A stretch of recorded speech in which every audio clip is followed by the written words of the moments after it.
ধলাইয়ে 4টি বার্মিজ গরু সহ আটক 2 পাচারকারী। কাছাড়ের ধলাইয়ে বার্মিজ গরু সহ 2 যুবককে আটক করে পুলিশে দিলেন বজরং দলের কর্মী ও স্থানীয়রা। বৃহস্পতিবার গভীর রাতে একটি মাঝারি ট্রাকে করে 4টি বার্মিজ গরু নিয়ে আসছে এমন খবর পেলে বজরঙ্গীরা পিছু ধাওয়া করেন। একসময় ট্রাকটি মধুরাপুর জিপির জীবনগ্রাম টিলানগরে নিয়ন্ত্রণ হারিয়ে উল্টে যায়। তখন চালক পালিয়ে গেলেও ট্রাকে থাকা এক যুবককে ধরে ফেলেন স্থানীয় লোক ও বজরঙ্গীরা।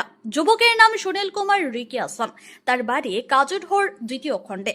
বজরং দলের ধলাই প্রখণ্ডের সংযোজক সুমন শর্মা জানান, সুনীলকে পাকড়াও করার সময় ট্রাকের পেছনে করে বাইক নিয়ে আসার রাজনগরের শামসুদ্দিন নামে এক যুবককে ধরান। এরপর পুলিশে খবর দেওয়া হয়। পুলিশ পৌঁছলে দুজনকে সমঝে দেওয়া হয়। তিনি এও জানান, গাড়িটি দুর্ঘটনা শিকার হলে একটি গরু জখম হয়। তিনি ধৃতদের বিরুদ্ধে কঠোর ব্যবস্থা নেওয়ার দাবি জানান। এদিকে স্থানীয় বাসিন্দাকে শুভঙ্কর সিংহ দুজনের বিরুদ্ধে ধলাই থানায় এফআইআর দাখিল করেছেন।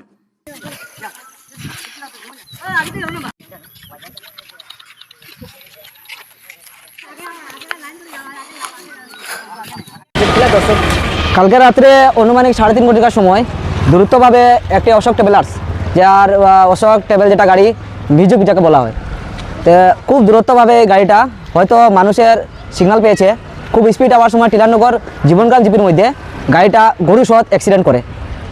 তারপরে এখানের বিডিবি কর্মীরা ছিল, এরপরে জনগণ সবাই বের হয়ে, আর এটার মধ্যে দেখা গেছে যে 4টি বার্মিজ গরু। তো সঙ্গে সঙ্গে ধলাই থানাকে ইনফর্ম করা হয়, ওনারা গিয়ে আর এই 4টি গরুকে উদ্ধার করেছে। কিন্তু এখানের মধ্যে যারা পাচার করতেছিল তাদের দুজনকে আটক করা হয়েছে। তাদের নাম হচ্ছে সুনীল কুমার রিকিয়াসন, বাবার নাম হচ্ছে বাবুল কুমার রিকিয়াসন, বাড়ি হচ্ছে কাজিডোর।